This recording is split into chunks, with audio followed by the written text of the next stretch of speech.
So this is the biggest set we've ever built. This is the medieval town, 2 stories high, 100 extras today, big day.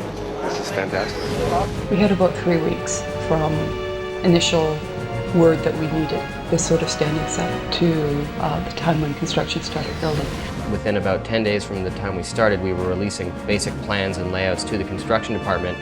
And as soon as they get something, especially on a set this big, they have to start right away. The set itself is almost 280 feet long. If 125 people disappear in a set and it doesn't look that busy, you know you got a lot of floor space. You know, it's astonishing. You're suddenly transported to another world, to a village on another planet somewhere.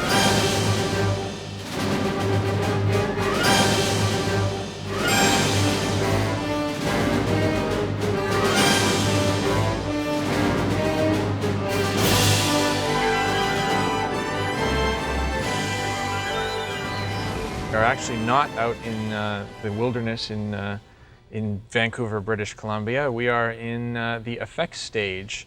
This is the location of the village set, which we have built for season 9 of Stargate SG-1 and season 2 of Stargate Atlantis. We kicked it around and came up with all kinds of crazy names, but ultimately we settled on the village. Portions of this set actually were built last year.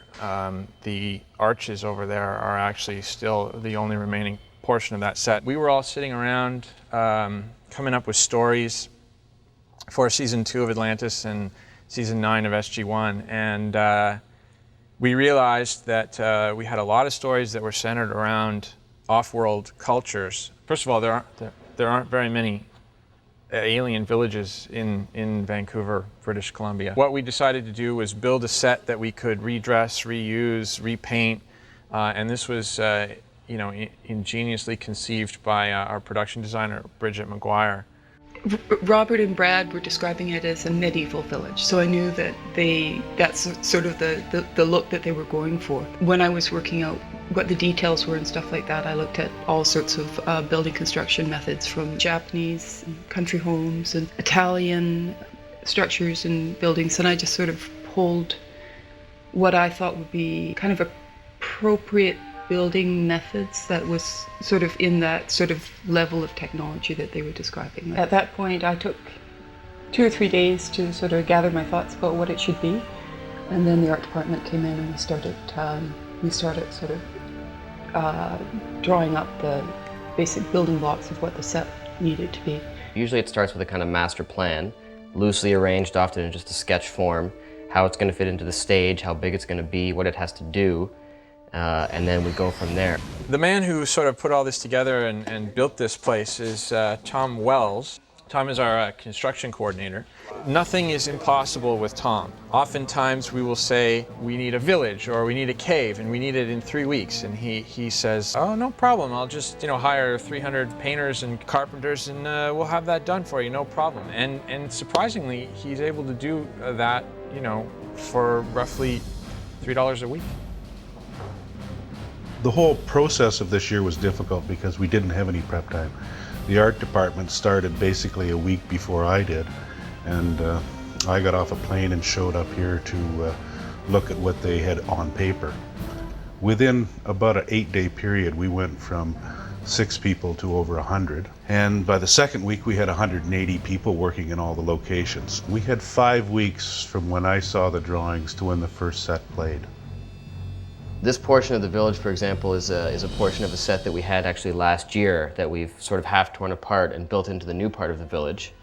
And then the rest of it are all new walls and buildings and hallways and alleys and stairs and all kinds of things that we're putting in there. Within about 10 days from the time we started, we were releasing basic plans and layouts to the construction department. And as soon as they get something, especially on a set this big, they have to start right away because there's always a shortage of time. So they started once we gave them a kind of master plan layout, and they're going right now. We have just a matter of weeks to get it all out to them. I'm standing at the corner of what is basically a 12,000 square foot medieval village, courtyard out in the middle.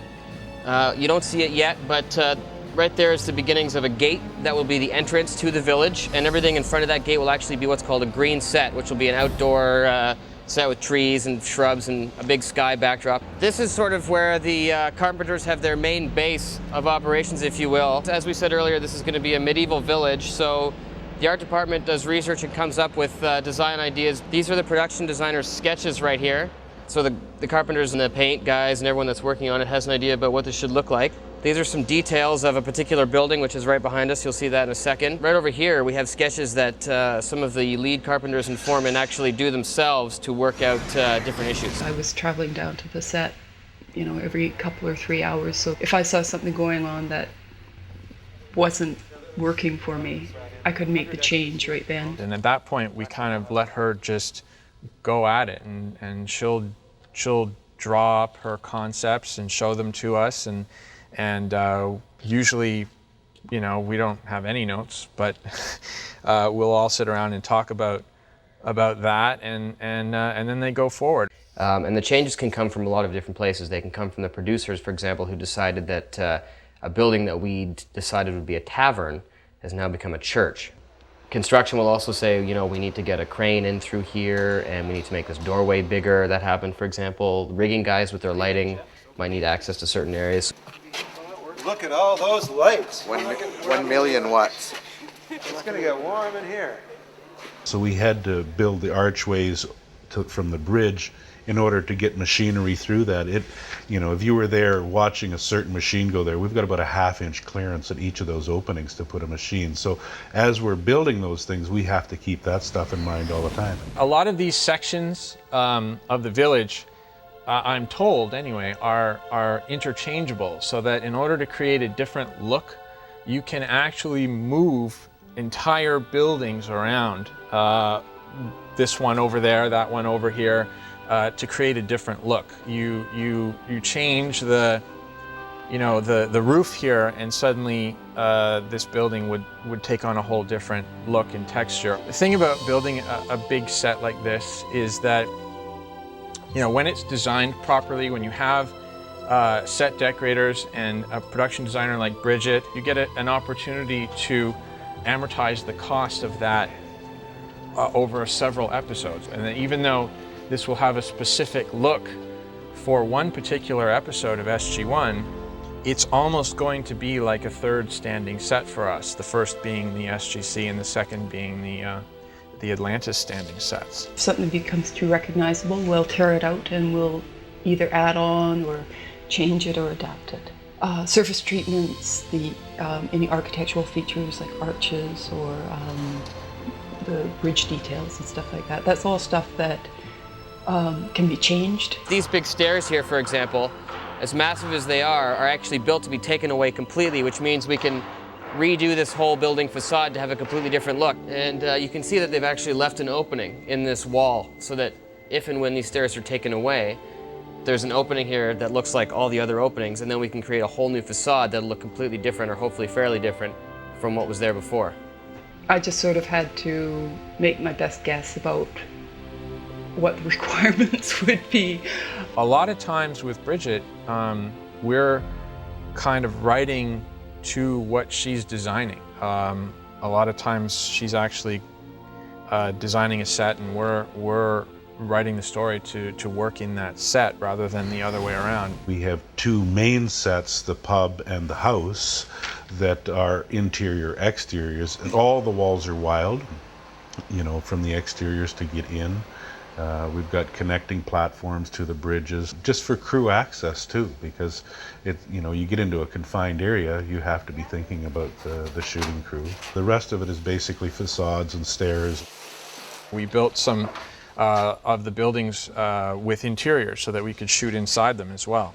Here we have another use of the interior of this particular building, which will be in several different shows this year as a tavern in an alien village, or the basement of someone's house in this alien village, or as we can see, an alien lab on another planet. We get a whole different look. We get a space that we can use on the stage that serves as a whole different set. somewhere in the country, someone's television is changing channels. I realize this all looks like real stone and wood. It's actually just, you know, sprayed fiberglass foam on top of plywood. I mean, this is not real. I mean, the cost of using real materials for a set like this would be, you know, exorbitant. All the texture is all vacuform foam, which is, you know, fairly easy to work with and fairly easy to get rid of and replace.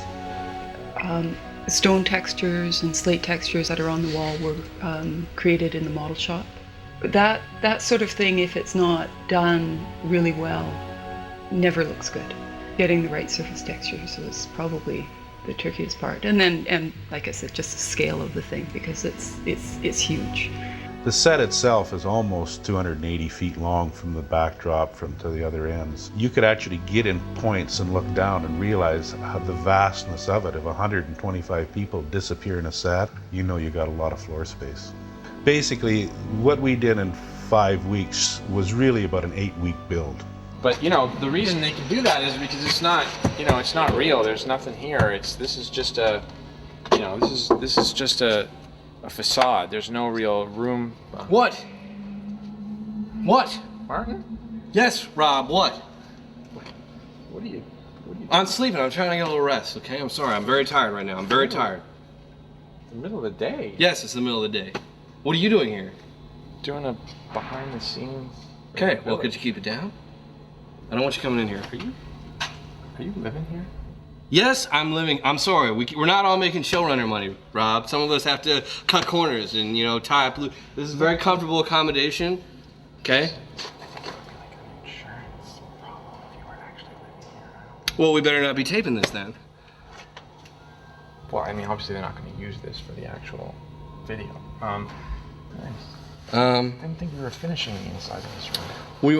There's a lot of my own touches. I like that, actually. Thanks. It's from your house. Yeah. Maybe we'll move on. No one else is living here, are they? I mean, the thing about when you're planning a set like this that you don't really think about is the number of people you're going to need to populate it. And so when we started to talk about actually shooting in here, suddenly we had to deal with 100 extras and their wardrobe, and were there going to be animals, and 3 or 4 of the writers were walking through here while it was up and running, and just before a shot, and you actually felt like you were out of place, like somehow you had been transported back in time to a real village like this. As cool as this all looks right now, when you see it for the first time on film, filled with those 100 extras and the animals and the carts and all of the atmosphere that the photography team adds to it by pumping smoke in and using the right kind of filters and the lighting, you know, it's astonishing. You're suddenly transported to another world, to a village on another planet somewhere.